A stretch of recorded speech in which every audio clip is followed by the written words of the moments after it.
कह श्रोता का विवेक जाग जाता है।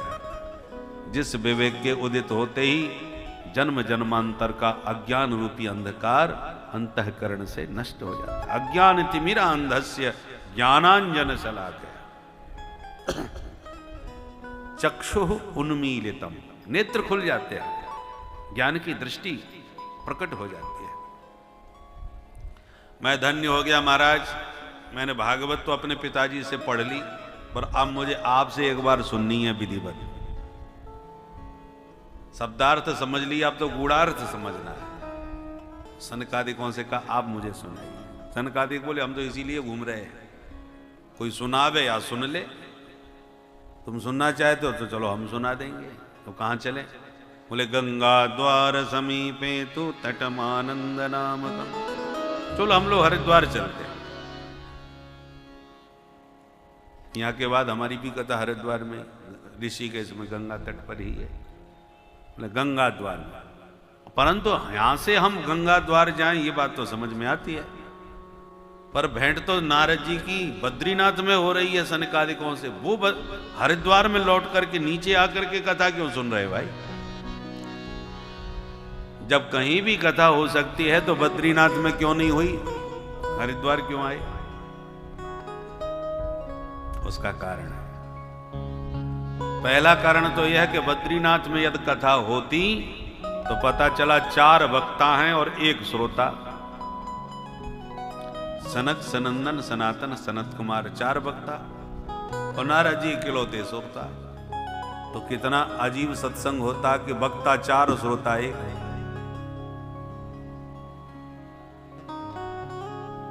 बद्रीनाथ में सामान्य व्यक्ति का पहुंचना बड़ा कठिन था, दुर्गम यात्रा थी, इसलिए वहां श्रोता कहां मिलते, इसलिए हरिद्वार में आए। कथा ऐसी जगह होना चाहिए जहां अधिक से अधिक लोग कथा रस पान करके लाभान्वित हो सके, और वो लाभ बद्रीनाथ में अधिक लोगों को हरिद्वार में अधिक लोगों को मिल सकता था, इसलिए नीचे उतर आए। दूसरा कारण, हरि कथा हरिद्वार में ही होनी चाहिए। द्वार, हरिद्वार का मतलब क्या? हरि का द्वार, द्वार माने देहरी। बीच देहरी में दिया जला दो, उस दीपक का प्रकाश भीतर भी जाएगा बाहर भी जाएगा। हरिद्वार में कथा होने से क्या हुआ कि ऊपर रहने वाले गुफाओं में छुपे संत जो हैं वो कोई भी नीचे उतर के आ जाएगा, परंतु जो सर्वसाधारण प्राणी हैं, संसारी लोग, तो दुर्गम यात्रा नहीं कर सकते, वो हरिद्वार में तो आराम से पहुंच जाएंगे। हरिद्वार के ऊपर कठिनाई है चढ़ने में, हरिद्वार तक तो कोई परेशानी नहीं। तो सिद्ध संत ऊपर से नीचे उतर आवे और संसारी अपने प्रपंचों को छोड़ के थोड़ा ऊपर पहुंच जावे, तो हरिद्वार में संत और संसारी दोनों को एक अध्यात्म दीप का प्रकाश प्राप्त होगा। इसलिए प्रज्वालितो ज्ञानमय प्रदीप, हरिद्वार में यह ज्ञान दीप प्रज्वलित हुआ। एक और कारण, कथा बीच देहरी में होनी चाहिए। बीच देहरी का मतलब श्रोता और वक्ता मध्य में बैठ करके कथा रस का पान कर सकते हैं। मध्य में बैठने का मतलब यम नियम आसन प्राणायाम प्रत्याहार धारणा ध्यान समाधि, यह है पूरी बद्रीनाथ की यात्रा, हरिद्वार से बद्रीनाथ।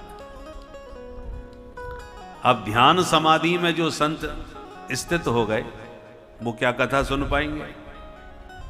जब शरीर का ही भान नहीं है तो कथा कैसे सुनेंगे भाई? कथा तब सुन पाओगे आप जब कान वक्ता के वचनों पर टिके हों, और आप लगा लिए ध्यान, हो गए अंतर्मुख, तो फिर कथा कैसे होगी?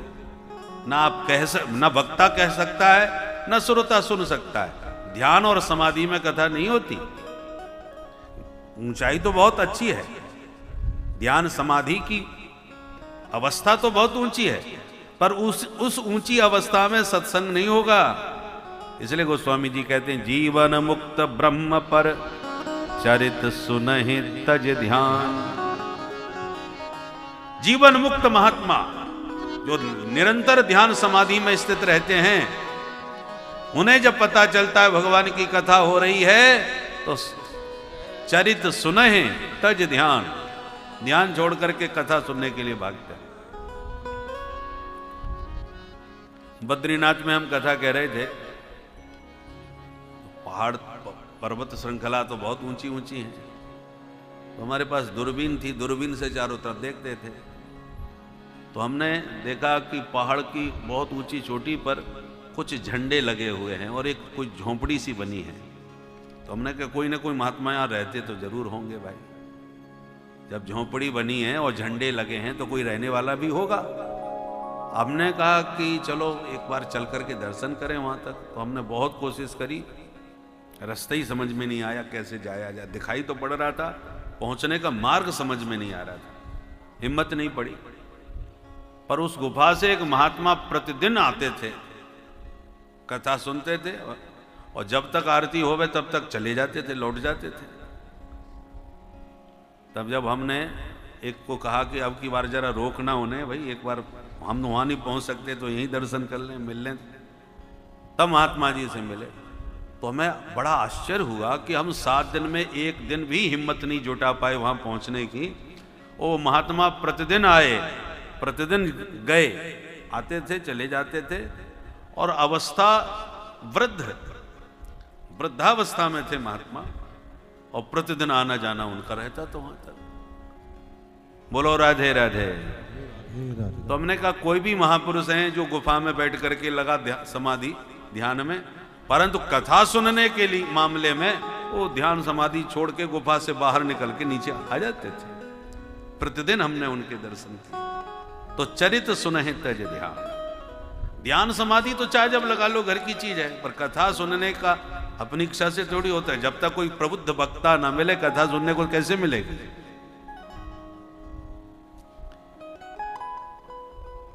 दूसरी बात, आध्यात्मिक दृष्टि से विचार करें तो एकदम आप ध्यान समाधि में चले गए तो कथा न सुन सकते हो न सुना सकते हो, और एकदम जो बहिर्मुख होते हैं वो भी न कथा सुन सकते हैं न सुना पाते हैं। बहिर्मुख संसारी जीव जो होते हैं बहिर्मुखी, वो कथा में स्थिर भाव से नहीं बैठ पाते, न सुन पाते। बात बात पर घड़ी देखेंगे, अरे उनके पास जाना था, आज उनसे मिलना था, उनसे इतना लेना था, उनको इतना देना था। दिमाग वहीं घूमता रहता है, बुद्धि वही विचारों में निमग्न रहती है। कथा कैसे एकाग्रता से सुनेगा। तो बहिर्मुख भी नहीं सुन सकता और एकदम अंतर्मुखी व्यक्ति भी नहीं सुन सकता। इसलिए बीच में बैठ के सुनो, एकदम बहिर्मुखी मत बनो, एकदम अंतर्मुखी भी मत बनो। डूबने वाला कथा नहीं कह पाएगा भाई। भोले बाबा भवानी को कथा सुनाते रहते हैं, राम कथा, पर कभी कभी कथा सुनाते सुनाते भोले बाबा प्रेम में डूब जाते हैं। उनकी समाधि भोले बाबा को तो तुरंत में ही समाधि लग जाती है, परंतु तुरंत भोले बाबा अपने मन को सावधान करते हैं, ये समाधि का समय नहीं है, कथा कह रहा हूं भाई। तो सावधान मन कर पुनि शंकर, सावधान मन कर पुनि शंकर, और लागे कथा कहन अति सुंदर, लागे कथा कहन अति सुंदर। अति सुंदर कथा कहने लग जाते हैं, परंतु कहते कहते डूबने से अपने को संभाल लेते हैं, सावधान मन कर लेते हैं। मन डूब गया, समाधि में गया तो कथा नहीं हो पाएगी। इसलिए बीच दहली क्या है? हरिद्वार। भौगोलिक की दृष्टि से तो हरिद्वार है, पर अध्यात्म दृष्टि से अपने भीतर की स्थिति को भी समझना चाहिए। न हम भीतर डूबे न बाहर, बहिर्मुख भी नहीं। मच्चित्ता मदगत प्राण बोधयन्तः परस्परम कथयन्तश्च मां नित्यं तुष्यन्ति च रमन्ति च, कथयंती भी और रमन्ती भी। कथा वक्ता 4 घंटे तभी आनंद के साथ बोल पाएगा जब वो खुद भी रमण कर रहा हो। कथा का रसपान वक्ता स्वयं करते हुए कहेगा तो उसको 4 घंटे का पता नहीं चलेगा। और वक्ता यदि अपने शब्दों में भगवान के चरित्रों में रमण नहीं करे तो थोड़े में ही थकावट हो जाएगी। केवल कथा, वक्ता की वाणी से जो सबसे अधिक शक्ति का क्षरण होता है, बोलने से सबसे ज्यादा शक्ति क्षीण होती है।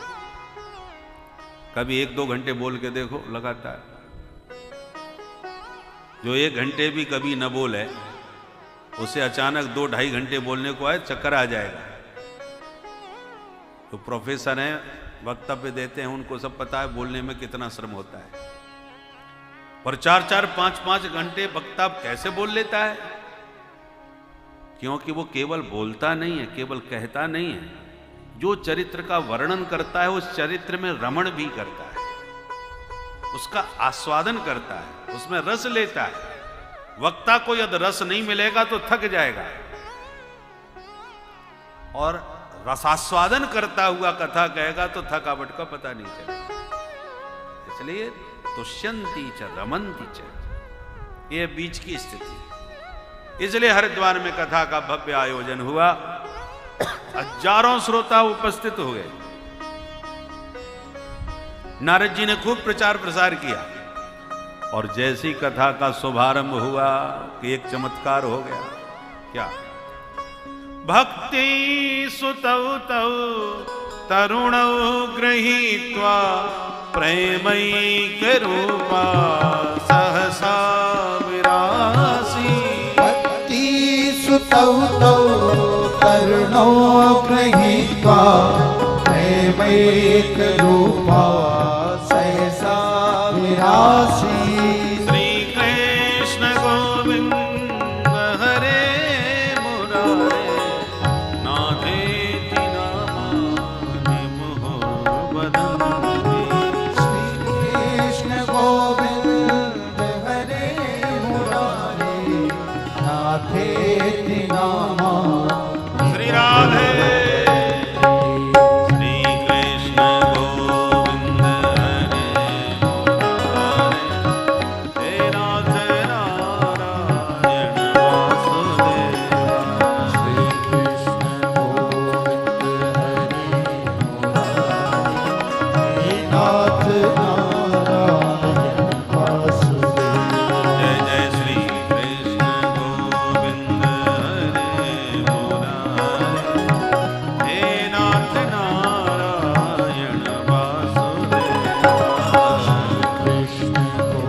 राधे राधे राधे जपो राधे राधे राधे जपो राधे राधे राधे जपो राधे राधे राधे जपो राधे राधे राधे जपो राधे राधे राधे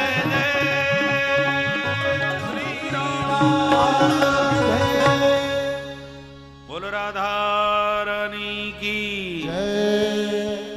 चमत्कार क्या हुआ? तऊ सुतऊ तरुणऊ, भक्ति मां के दोनों बेटा जो वृद्धावस्था में वृंदावन में छोड़ के आए थे नारद जी, आज दोनों को एकदम तरुण, जवान, स्वस्थ, नव यौवन संपन्न नारद जी ने देखा। और भक्ति मां दोनों का हाथ पकड़ के ताता थैया करके नाच रही हैं। भक्ति सुतौ तौ तरुणौ गृहीत्वा प्रेमैक रूपा सहसा विनाशी। अचानक भागवत का महात्म गान कर रहे थे सनकादिक, उसी समय भक्ति मैया ज्ञान वैराग्य के साथ प्रकट हो गई और बोली अहम क्वतिष्ठामि, महाराज मैं कहाँ बैठूं? सबके बैठने की अलग अलग व्यवस्था है, भाई इधर बैठे हैं, बहनें सब इधर बैठे हैं, वयोवृद्ध इधर बैठे हैं, तो विद्वान संत इधर बैठे, अलग अलग व्यवस्था है, तो मैं कहाँ बैठूं? सनकादिक बोले देवी जी निरंतरम वैष्णव मानसानि, ये जितने भगवत भक्त श्रोता बैठे हैं, इन भक्तों के मन मंदिर में जाके आप बैठ जाए, हृदय में बैठ जाएगा। क्योंकि जिसके हृदय में आप विराजमान हो जाती हैं देवी, तो फिर उनको भगवान के पीछे नहीं भागना पड़ता, भगवान उन भक्तों के पीछे पीछे भागने लगते हैं। सकल भुवन मध्य निर्धनास्ते धन्या निवसति हृदयेषां श्री हरेर्भक्तिरेका। हरिरपि निजलोकं सर्वथा तो विहाय प्रविशति हृदि तेषां भक्ति सूत्रोपनतः।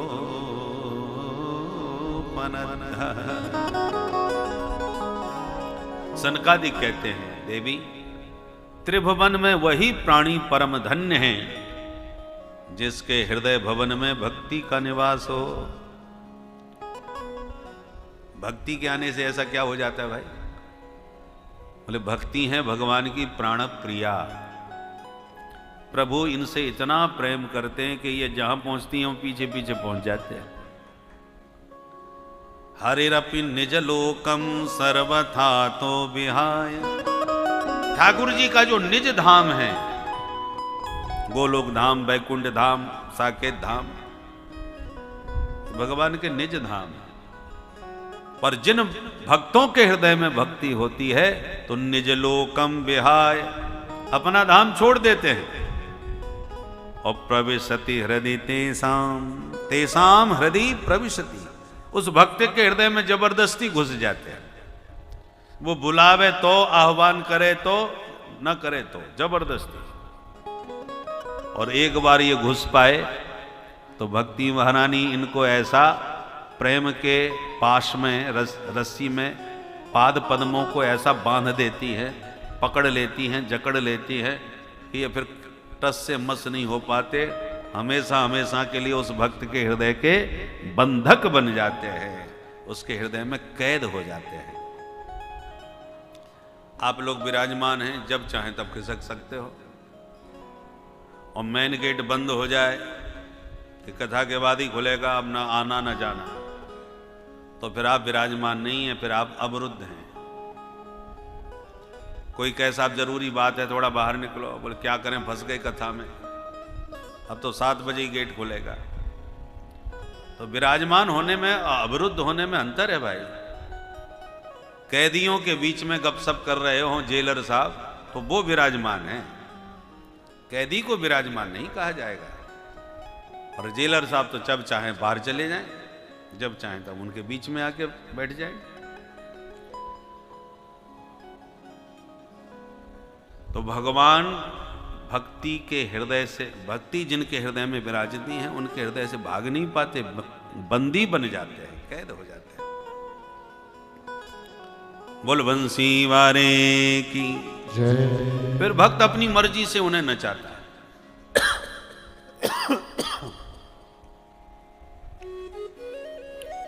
भगवान की शरण में भक्त पहुंचता है, भगवान की दोनों शक्ति दाएं बाएं खड़ी रहती है।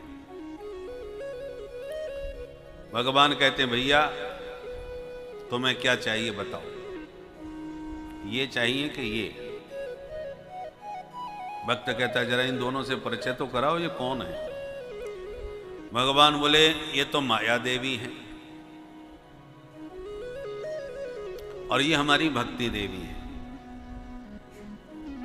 दोनों की विशेषता यह है कि तुम्हारा नाचने का मन हो तो माया देवी को ले जाओ, ये नाचने में बड़ी निपुण है और नचाती भी खूब है। तुम्हें संसार में नाचने का मन हो तो ले जाओ इनको, खूब जिंदगी भर नाचते रहोगे। और ये बोले ये भक्ति देवी है, ये क्या करती है। बोले ये हमको बहुत नचाती है। अब भक्त के ऊपर निर्भर है, वो स्वयं नाचना चाहता है कि भगवान को नचाना चाहता है। स्वयं नाचने का मन है तो माया देवी को ले जाते हैं। प्राय लोग माया को ही पसंद करते हैं, पर जो माधव को नचाना चाहते हैं वो उनकी भक्ति को स्वीकार कर लेते हैं। और ऐसे भक्तों के अधीन होकर के भगवान भी नाचने लगते हैं। नाना भांति नचायो भक्तन ने मोको। भगवान कहते हैं भक्त मुझे नचाते रहते हैं। जो सारे संसार को नचा रहा है, ब्रह्मादिक देवता भी जिसके सामने नाच रहे हैं। शेष महेश गणेश दिनेश सुरेश हुजाहि निरंतर ध्यावे। उस परमात्मा को ताहे अहीर की छोहरियां छचियां वन छाछ पे नाच नचावे। तनिक छाछ के लिए ग्वालिनियां उस परमेश्वर को नचाती हैं इस ब्रज भूमि में। बोले बाबा कहते उमा दारू जो सिद्ध की नाई सब ही नचावत राम गोसाई। राम जी सबको नचाते हैं, सबको नचाने वाला यहां नाचने लगता है। यह है धाम की महिमा, यह है ब्रज गोपियों की महिमा, यह है भक्ति महारानी की महिमा। धन्यम वृंदावनम तेन भक्तिर नृत्यति यत्र च। धन्य है ये ब्रज की भूमि जहां पर भक्ति महारानी गली गली में थिरकती, नाचती, डोलती हैं, अपने प्रियतम को भी नचाती, घुमाती हैं। वृंदावन भूमि में ही ऐसा कोई चमत्कार है। 90 साल के डोकरा भी क्या ठुमका लगाते महाराज, बुढ़ापा भूल जाते हैं। जहां वृद्धों को चलना भारी पड़ता है और ब्रजवासी बुढ़े ठुमका लगाते आपको नजर आते हैं। ये ब्रज की महिमा है। अरे जब सबका बाप यहां नाचा है तो बुजुर्ग क्यों नहीं नाचेंगे भाई। हम लोग कहते त्वमेव माताश्च पिता त्वमेव। सारी दुनिया के माँ बाप भूगे कि नहीं। सारे संसार का माता पिता यहां आकर के नाचने लगा तो कौन बचेगा भाई। ये टेढ़ी टांग वाला बड़ा विचित्र है। अपना धाम छोड़ करके जिसके अंतःकरण में प्रविष्ट हो जाता है, घुस जाता है, बस जाता है, तो फिर निकलता नहीं है कभी।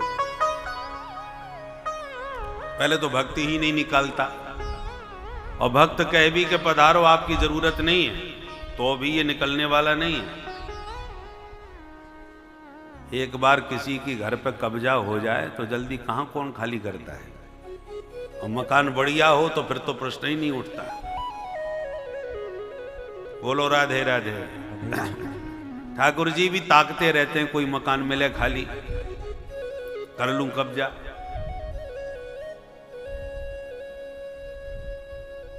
परंतु जब मकान के भीतर देखते हैं कि काम क्रोध लोभ मोह मद मात्सर्य ईर्षा द्वेष छल कपट, इतनी भीड़ देख के भगवान समझ जाते हैं हाउसफुल।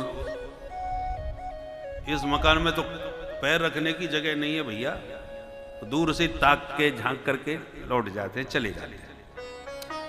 पर जिन भक्तों का अंतःकरण एकदम निर्मल खाली होता है, जिसमें कोई दुर्विकार नहीं, कोई गंदगी नहीं, तो भगवान कहते हैं अपनी प्रिया जी से, कहते हैं जरा पधारो, मकान तो खाली है, बढ़िया सफाई और कर दो तो मैं आऊं, वहीं रहेंगे, वहीं विहार करेंगे।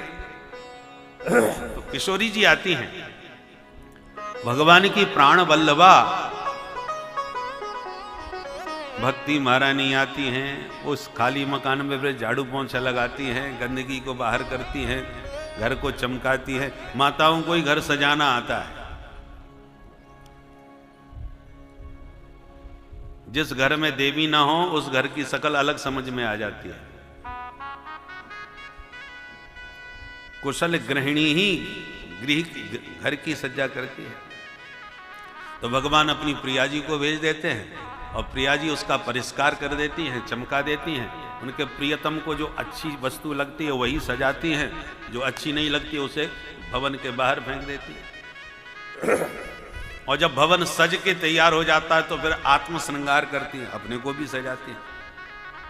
प्राचीन काल में माताएं गोबर से लेप लगाती थीं आंगन का, और झाड़ू पोंछा करके फिर अपने हाथ पैर धो करके स्वयं सज धज के बैठती थी, शाम को श्रृंगार करके। तो भक्ति महारानी भी वही करती है। भगवान जब आते हैं और ताक करके झांक करके देखते हैं कि वाह, भवन भी सुसज्जित है, सुगंधित है, और प्रियाजू भी एकदम सज धज करके प्रतीक्षा में विराजमान हैं, फिर ठाकुर जी नहीं रुकते। निज लोकम विहाय प्रविशति, अपना धाम घर सब छोड़ करके उसमें जब हमेशा हमेशा के लिए घुस जाते हैं, और प्रिया के प्रेम पास में आबद्ध होकर के वहीं के वहीं के वासी बन जाते हैं, निकल नहीं पाते।